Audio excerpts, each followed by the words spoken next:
Oiê! Essa é a segunda parte da Lei de Diretrizes e Bases, a LDB, que é a Lei número 9.394, de 20 de dezembro de 1996, já com as últimas atualizações.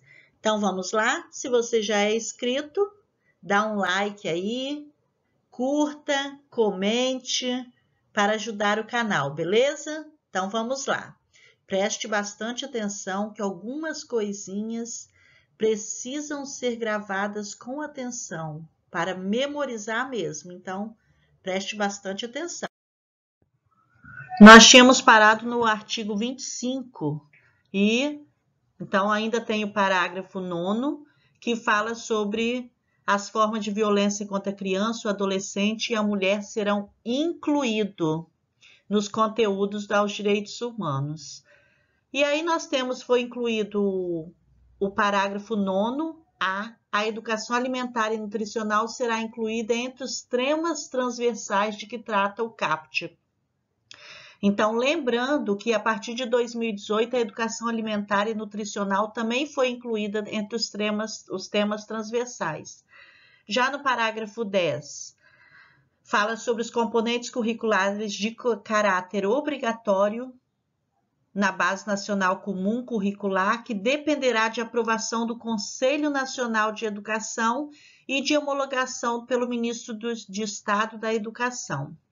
Aí foi incluído o artigo 26A, nos estabelecimentos de ensino fundamental e médio, oficiais e particulares, se torna-se obrigatório o ensino sobre história e cultura afro-brasileira.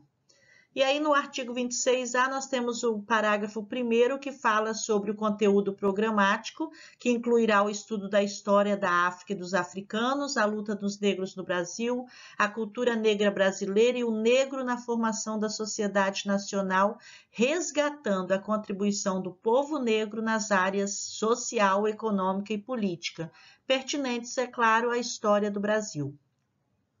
No parágrafo 2º, os conteúdos referentes à história e cultura afro-brasileira serão ministrados no âmbito de todo o currículo escolar, especialmente nas áreas de educação artística e de literatura e histórias brasileiras. O parágrafo 3º foi vetado. E no artigo 26A, nos estabelecimentos de ensino fundamental e médio, público e privado, torna-se obrigatório o estudo da história e cultura afro-brasileira e indígena. Aí já vem com o parágrafo 1º, falando sobre o conteúdo programático, que se refere a este artigo, que incluirá diversos aspectos da história e da cultura que caracterizam a formação da população brasileira. E a partir desses dois grupos étnicos, tais como o estudo da história da África e dos africanos, a luta dos negros e dos povos indígenas no Brasil, a cultura negra e indígena brasileira e o negro e o índio na formação da sociedade nacional, resgatando as suas contribuições na área social, econômica e política pertinentes à história do Brasil. No parágrafo 2º, fala os conteúdos referentes à história e cultura afro-brasileira e dos povos indígenas brasileiros serão ministrados no âmbito de todo o currículo escolar, em especial nas áreas de educação artística e de literatura e histórias brasileiras. Assim, nós seguimos para o artigo 27, que vai falar sobre os conteúdos curriculares, claro, com as seguintes diretrizes. Então, no inciso 1º, a difusão de valores fundamentais ao interesse social. Depois, no inciso 2º, as condições de escolaridade. No 3º, a orientação para o trabalho. No 4º, vai falar promoção do desporto educacional e apoio às práticas desportivas não formais. Aí já vamos para o artigo 28, que fala da população rural e fala da adaptação das peculiaridades da vida rural e ainda além dos conteúdos curriculares e metodologia apropriadas às reais necessidades e interesses dos alunos da zona rural. Também fala da organização própria do calendário escolar, as fases do ciclo agrícola e das condições climáticas. E depois fala que, para fechar uma escola do campo, indígena e quilombola, será precedido de manifestação do órgão normativo do respectivo sistema de ensino, que considerará a justificativa apresentada pela Secretaria de Educação, a análise do diagnóstico do impacto da ação e a manifestação da comunidade escolar. Aí na seção 2, agora nós vamos entrar da educação infantil. Então, o artigo 29 fala que a educação infantil, que é a primeira etapa da educação básica, tem como finalidade o desenvolvimento integral da criança até 5 anos. E no artigo 30 fala que a educação infantil será oferecida em creches ou entidades equivalentes para criança de até 3 anos de idade, e a pré-escola para criança de 4 a 6 anos de idade. Mas aí foi dada uma redação, gente, e mudou a pré-escola para as crianças de 4 a 5 anos de idade, porque 6 anos já está no ensino fundamental. E no artigo 31, a educação infantil será organizada de acordo com as seguintes regras comuns. Então, nós vamos lá pelos incisos. A avaliação mediante acompanhamento e registro do desenvolvimento das crianças, a carga horária de 800 horas, atendimento à criança no mínimo 4 horas diárias para o turno parcial e de 7 horas para a jornada integral. Tem que ter controle de frequência pela escola, exigida a frequência mínima de 60%. Então, a creche não reprova, mas tem que ter uma frequência mínima de 60%. A expedição de documentação que permita atestar os processos de desenvolvimento e aprendizagem da criança. Aí a gente entra do ensino fundamental. O ensino fundamental é obrigatório, com duração de 9 anos, iniciando-se dos 6 anos de idade, e terá por objetivo a formação básica do cidadão, mediante, então, o desenvolvimento da capacidade de aprender o pleno domínio da leitura, da escrita e do cálculo, gente. Não pode esquecer do cálculo. Leitura, escrita e cálculo. A compreensão do ambiente natural e social, do sistema político, da tecnologia, das artes e dos valores em que se fundamenta a sociedade. Lá no inciso 3º fala sobre o desenvolvimento da capacidade de aprendizagem, tendo em vista a aquisição de conhecimentos e habilidades e a formação de atitudes e valores. Aí depois vamos falar do fortalecimento dos vínculos de família, dos laços de solidariedade humana e de tolerância recíproca em que se assenta a vida social. É facultado, gente, o sistema de ensino desdobrar o ensino fundamental em ciclos, então não é obrigatório, é facultado. Já no parágrafo 2º, vai falar sobre os estabelecimentos que utilizam progressão regular por série, pode adotar no ensino fundamental o regime de progressão. Depois fala que será ministrado o ensino fundamental em língua portuguesa, só que é assegurada às comunidades indígenas a utilização de suas línguas maternas e processos próprios de aprendizagem.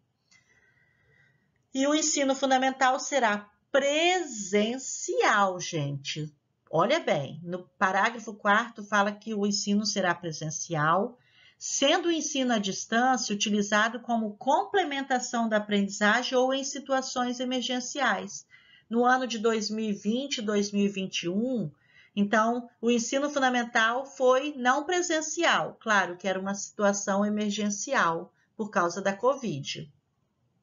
No parágrafo 5º, o currículo do ensino fundamental incluirá obrigatoriamente conteúdo que trate dos direitos das crianças e dos adolescentes, tendo como diretriz a Lei nº 8.069 de 1990. E ainda fala que tem que observar a distribuição de material didático adequado. No parágrafo 6º fala sobre os símbolos nacionais, será incluído como tema transversal. E no artigo 33, o ensino religioso é de matrícula facultativa. Faz parte da formação básica do cidadão e constitui disciplina dos horários normais da escola pública, do ensino fundamental, só que é facultativa a matrícula. No parágrafo 1º, os sistemas de ensino é que regulamentam os conteúdos do ensino religioso. E no segundo fala sobre a escuta da entidade civil, constituída pelas diferentes denominações religiosas, para a definição dos conteúdos do ensino religioso. No artigo 4º fala que a jornada do ensino fundamental incluirá pelo menos 4 horas de trabalho efetivo em sala de aula, sendo progressivamente ampliado o período de permanência na escola. Aí os os parágrafos 1º e 2º são ressalvados os casos do ensino noturno e progressivamente em tempo integral. Na seção 4ª falaremos do ensino médio, que é a etapa final da educação básica, a duração mínima de 3 anos, e tem a finalidade da consolidação e aprofundamento dos conhecimentos adquiridos no ensino fundamental, preparação básica para o trabalho e a cidadania do educando, aprimoramento do educando como pessoa humana, incluindo a formação ética, o desenvolvimento da autonomia intelectual e do pensamento crítico, a compreensão dos fundamentos científico-tecnológicos, direitos e objetivos da aprendizagem do ensino médio. E aí que está no artigo 35A, que foi inserido, aí fala sobre as linguagens e suas tecnologias, das áreas de conhecimento, matemática e suas tecnologias, ciências da natureza e suas tecnologias, ciências humanas e sociais aplicadas. E aí vem o primeiro parágrafo, com a parte diversificada dos currículos, que deverá estar harmonizada com a Base Nacional Comum Curricular. E no ensino médio, a Base Nacional Comum Regular incluirá obrigatoriamente estudos e práticas de educação física, arte, sociologia e filosofia. Já foi incluída agora em 2017, tá, gente? E no parágrafo 3º, o ensino da língua portuguesa e da matemática será obrigatório nos 3 anos do ensino médio. E o estudo da língua inglesa poderão ofertar outras línguas estrangeiras em caráter optativo, preferencialmente o espanhol. Então, o estudo da língua inglesa também é obrigatório nos 3 anos, só que já o espanhol, outra língua qualquer, de preferência o espanhol, será definido pelos sistemas de ensino. A carga horária para cumprir a Base Nacional Comum Curricular não poderá ser superior a 1.800 horas do total da carga horária do ensino médio, de acordo com a definição dos sistemas de ensino. A União estabelecerá os padrões de desempenho esperados para o ensino médio. Os currículos deverão considerar a formação integral do aluno, de maneira a adotar um trabalho voltado para a construção do seu projeto de vida e para sua formação nos aspectos físicos, cognitivos e socioemocionais. Os conteúdos, as metodologias, as formas de avaliação processual e formativa serão organizados nas redes de ensino por meio de atividades teóricas e práticas, provas orais e escritas. E aí nós temos os incisos do parágrafo 8º até do domínio dos princípios científicos e tecnológicos que presidem a produção moderna. E conhecimento das formas contemporâneas de linguagem. No artigo 36 fala do currículo do ensino médio será composto pela Base Nacional Comum Curricular e por itinerários formativos que deverão ser organizados por meio da oferta de diferentes arranjos curriculares, conforme a relevância para o contexto local e a possibilidade de sistemas de ensino a saber. Então, entraremos no inciso 1º, linguagens e suas tecnologias, matemática e suas tecnologias, ciências da natureza e suas tecnologias, ciências humanas e sociais aplicadas. 5º, formação técnica e profissional. Aí depois, parágrafo 1º, a organização das áreas de que trata o caput das respectivas competências e habilidades será feito de acordo com o critério estabelecido em cada sistema de ensino. 1º e 2º incisos foram revogados e aí entrou o parágrafo 2º. O ensino médio, atendida a formação geral do educando, poderá preparar-o para o exercício de profissões técnicas.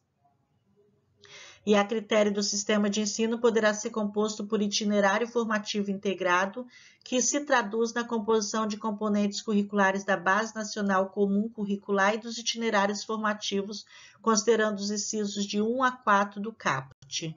Então, vocês viram que o parágrafo 2º fala, atendida a formação geral do educando, prepará-lo para o exercício de profissões técnicas.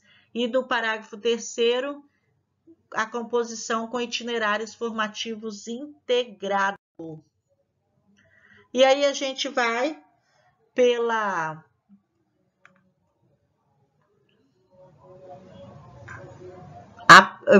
o parágrafo 4º fala sobre a preparação geral para o trabalho e facultativamente a habilitação profissional, poderão ser desenvolvidas nos próprios estabelecimentos de ensino médio ou em cooperação com instituições especializadas em educação profissional. Aí nós vamos lá para o parágrafo 5º, fala dos sistemas de ensino mediante disponibilidade de vagas na rede, possibilitarão o aluno concluinte do ensino médio cursar mais um itinerário formativo do que trata o caput. E no parágrafo 6º, fala da carga horária do cumprimento da Base Nacional Comum Curricular, não podendo ser superior a 1.200 horas da carga horária total do ensino médio. Quer dizer, a critério dos sistemas de ensino, a oferta de formação com ênfase técnica e profissional considerará a inclusão de vivência prática de trabalho no setor produtivo ou em ambientes de simulação, estabelecendo parcerias e fazendo uso, quando aplicável, de instrumentos estabelecidos pela legislação sobre aprendizagem profissional. E no inciso 2º vai falar da possibilidade de concessão de certificados intermediários de qualificação para o trabalho, quando a formação for estruturada e organizada em etapas com terminalidade. E a oferta de formações experimentais relacionada ao inciso 5º do caput em áreas que não constem do Catálogo Nacional de Cursos Técnicos dependerá para sua continuidade do reconhecimento pelo respectivo Conselho Estadual de Educação no prazo de 3 anos da inserção no Catálogo Nacional dos Cursos Técnicos no prazo de 5 anos contados na data de oferta inicial da formação. Aí a gente vai para o parágrafo 8º, que fala da formação técnica e profissional, que se refere ao inciso 5º do caput, que é realizada na própria instituição. E no 9º, as instituições de ensino emitirão certificado com validade nacional que habilitará o concluinte do ensino médio, nos cursos ou formações para os quais a conclusão do ensino médio seja etapa obrigatória. No parágrafo 10º só fala das formas de organização imprevista, que poderá ser organizada em módulos e adotar o sistema de critério com terminalidade específica.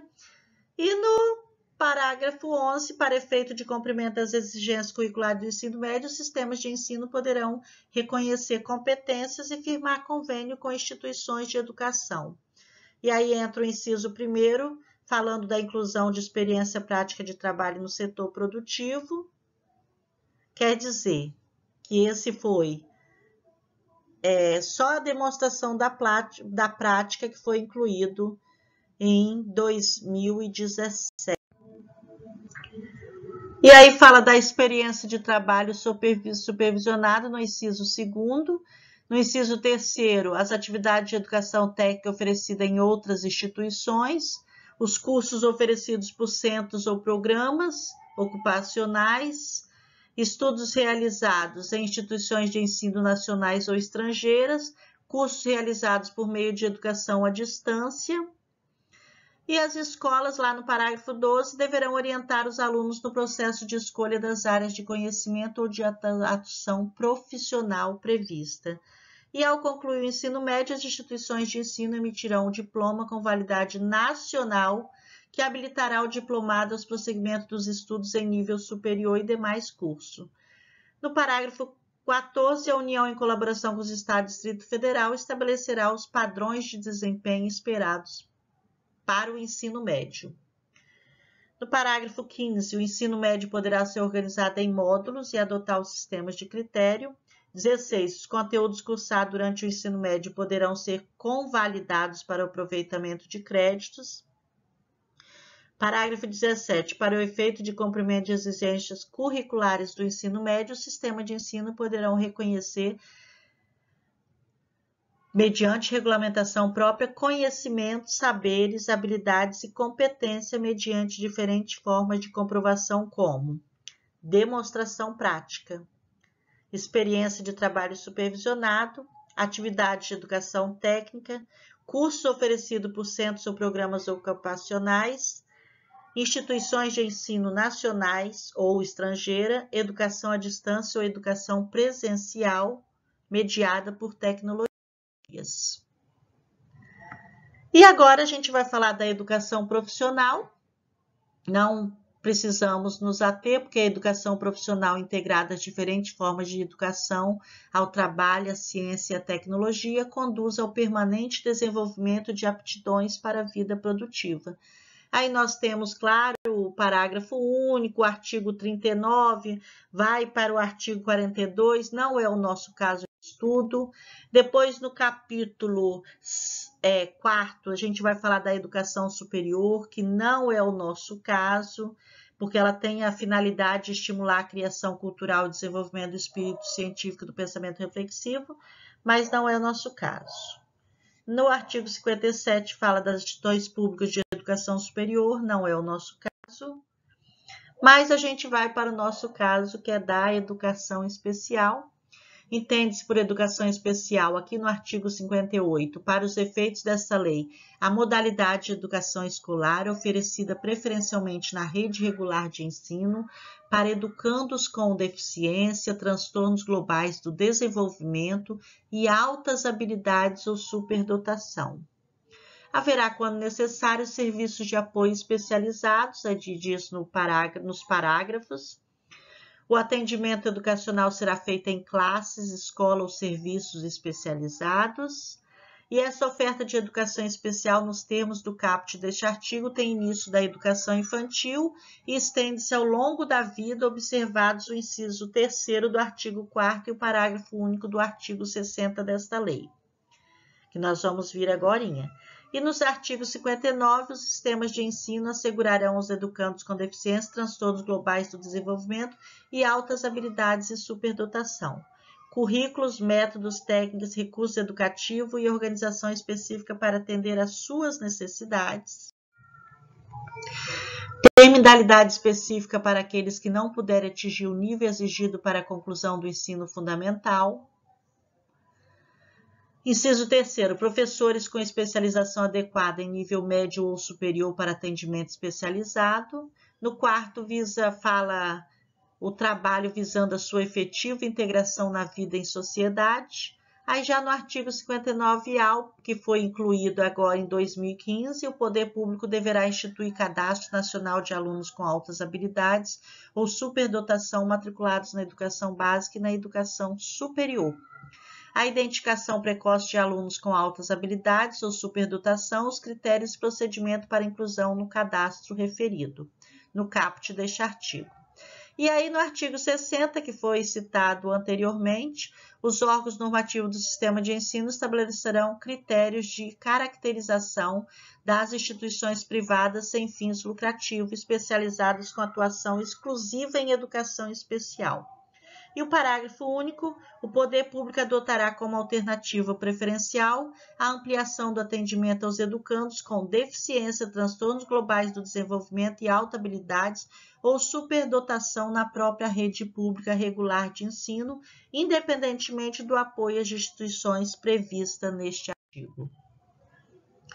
Aí aqui no capítulo 5º-A, que foi incluído devido à educação bilíngue de surdos. Artigo 60A, entende-se por educação bilíngue de surdos para os efeitos desta lei a modalidade de educação escolar oferecida em língua brasileira de sinais, que é Libras, né?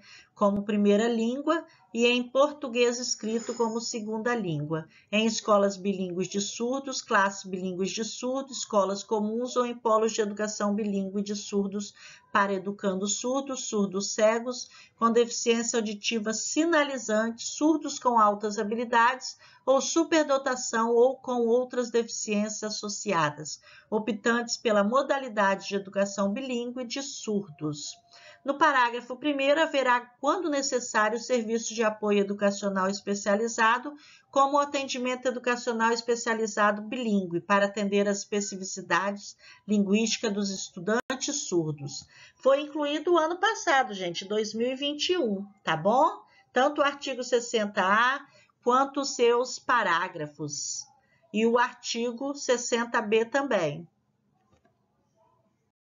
E agora nós vamos falar dos profissionais da educação e considera os profissionais da educação escolar básicos que nela estão no efetivo exercício e tendo sido formados em cursos reconhecidos.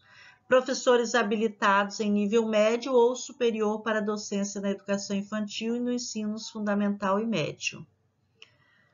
Trabalhadores em educação, portadores de diploma de pedagogia com habilitação em administração, planejamento, supervisão, inspeção e orientação educacional, bem como com títulos de mestrado ou doutorado nas mesmas áreas.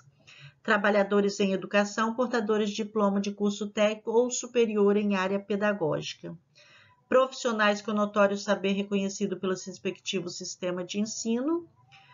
Profissionais graduados que tenham feito complementação pedagógica, conforme disposto pelo Conselho Nacional de Educação. E o parágrafo único vai falar da formação dos profissionais de educação de modo a atender a especificidade do exercício de suas atividades. Então, a presença de sólida formação básica, associação entre teorias e práticas, o aproveitamento da formação e experiências anteriores em instituições de ensino e em outras atividades.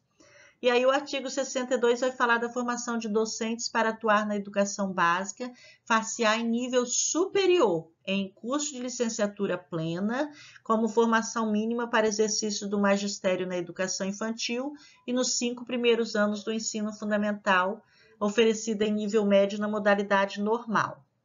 E aí os parágrafos que vão falar sobre o regime de colaboração, a capacitação dos profissionais de magistério poderão utilizar recursos e tecnologia de educação à distância, a formação inicial de profissionais de magistério dará preferência ao ensino presencial, subsidiariamente fazendo uso de recursos e tecnologias de educação à distância.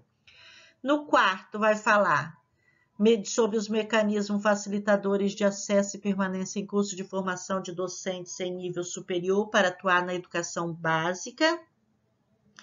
No parágrafo 5º, vai falar sobre os municípios incentivarem a formação de profissionais, não só os municípios, a União, o Distrito Federal, os estados e os municípios. E no parágrafo 6º, o Ministério da Educação poderá estabelecer norma mínima em exame nacional, né? O 7º foi vetado, e aí o 8º fala sobre os currículos do curso de formação de docentes, terão por referência a Base Nacional Comum.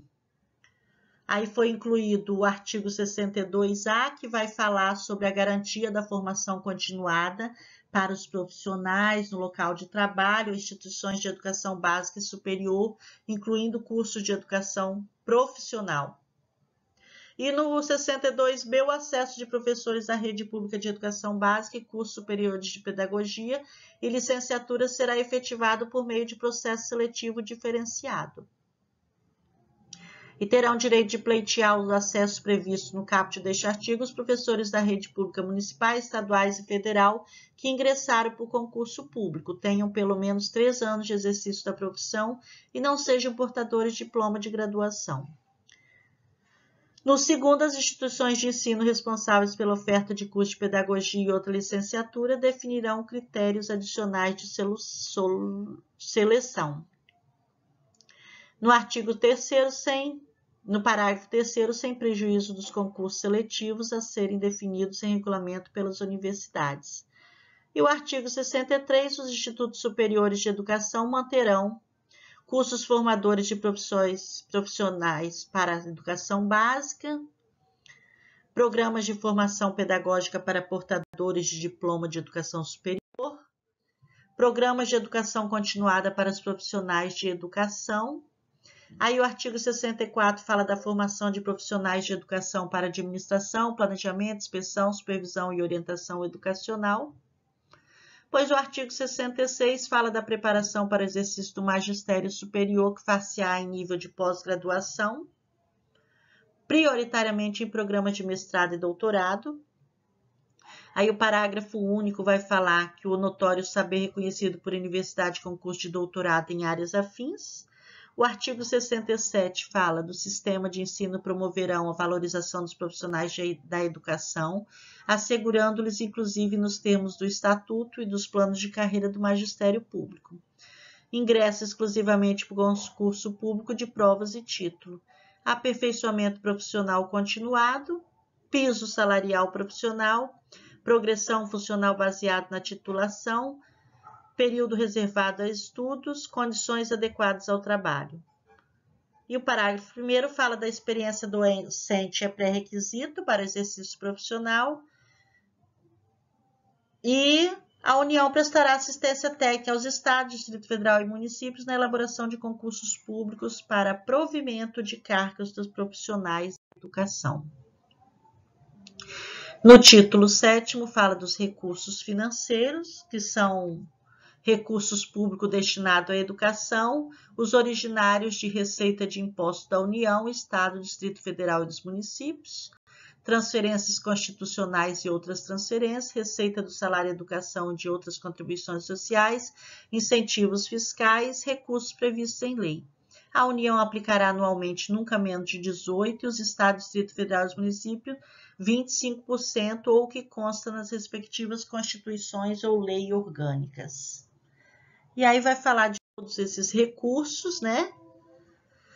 E no artigo 70, consideração como de manutenção e desenvolvimento do ensino as despesas realizadas com vistas à consecução dos objetivos básicos das instituições educacionais de todos os níveis.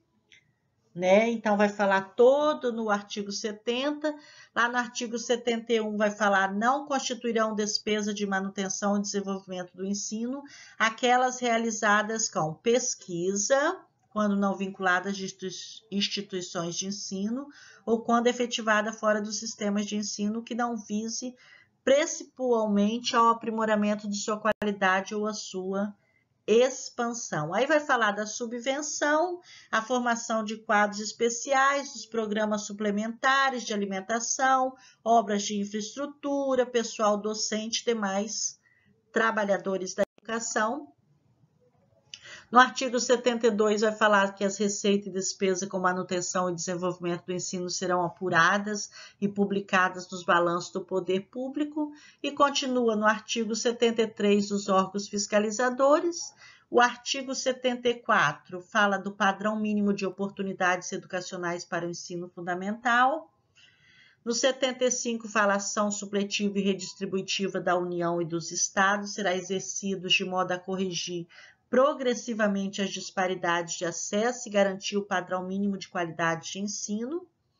Aí a gente vem do parágrafos 1º, 2º, 3º e 4º, que vai falar da ação a que se refere esse artigo, a capacidade de atendimento de cada governo, a base dos critérios estabelecidos, a ação supletiva e distributiva, que não poderá ser exercida em favor do Distrito Federal, estados e municípios. E no artigo 76 fala da ação supletiva e redistributiva prevista no artigo anterior.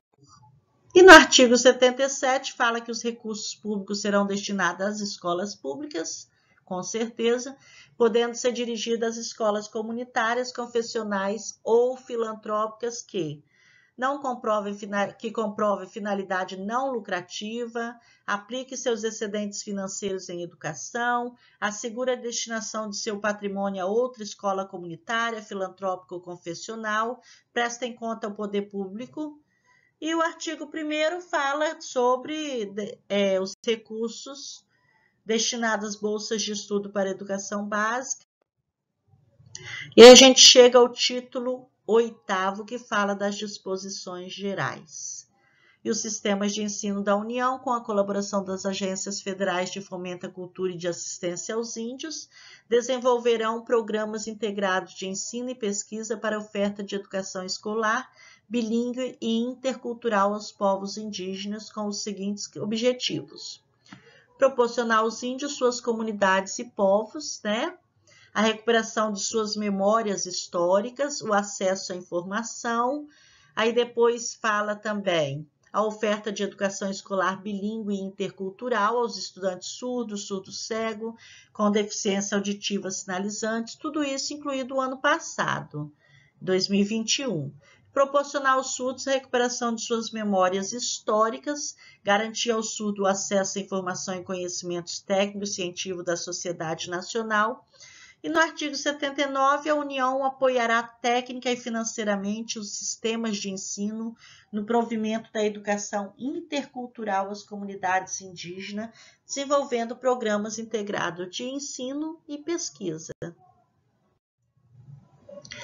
Aí a gente vem pelo parágrafo 3º, que fala da educação superior, ao atendimento aos povos indígenas. Aí foi incluído o artigo 79B-A, que foi vetado, e depois veio o B. O calendário escolar incluirá o dia 20 de novembro como Dia Nacional da Consciência Negra. 79C, do provimento da educação bilíngue e intercultural. Aí, em seus parágrafos, fala sobre a participação das comunidades surdas, incluídos no Plano Nacional de Educação, e como objetivo terá que fortalecer as práticas socioculturais de surdos e língua brasileira de sinais, formação de pessoal especializado destinado à educação bilíngue escolar dos surdos, surdos-cegos, desenvolver currículos, métodos, formações e programas específicos, elaborar e publicar sistematicamente material didático bilíngue específico e diferenciado. E no parágrafo 3º, na educação superior, sem prejuízo de outras ações, o atendimento aos estudantes surdos, surdo-cego, com deficiência auditiva, sinalizante, surdos com alta habilidade ou superdotação ou com deficiências. No artigo 80, fala do poder público incentivará o desenvolvimento e veiculação de programas de ensino à distância em todos os níveis e modalidades de ensino e de educação continuada.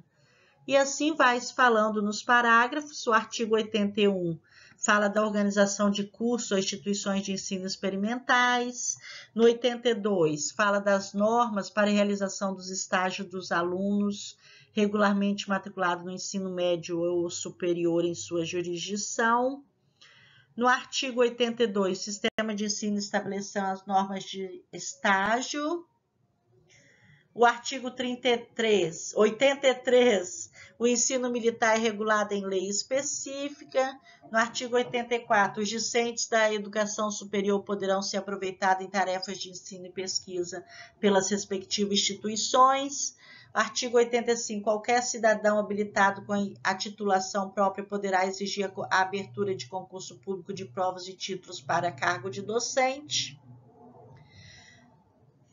E no 86, as instituições de educação superior, constituídas como universidade, integrar-se-ão também na sua condição de instituições de pesquisa ao Sistema Nacional de Ciência e Tecnologia. Aí no título 9, temos as disposições transitórias, que não é tão importante. E assim, a gente vai chegando ao final, com o artigo 87 vetado, o artigo 88, a União, os Estados, Distrito Federal e os municípios adaptarão sua legislação educacional e de ensino às disposições desta lei no prazo máximo de 1 ano a partir da data de sua publicação. E aí temos o artigo 89, que fala das creches de pré-escola existentes ou que venham a ser criadas, deverão, no prazo de 3 anos a contar da publicação desta data, integrar-se ao respectivo sistema de ensino. O artigo 9º fala das questões suscitadas na transição entre o regime anterior que se institui nessa lei. E assim a gente vem com a assinatura de Fernando Henrique Cardoso, e este texto não substitui o publicado, né, no Diário Oficial da União em 1996. E assim, a lei, esta é a lei, a LDB, com suas atualizações até aqui. Espero que você tenha tido consciência da lei, né? É um estudo para você pelo menos ter aquela audição e na hora lembrar mesmo, na horinha da prova, lembrar do que foi falado aqui. Então, eu venho pedir, né, para você deixar o seu like e um beijo. Até o próximo.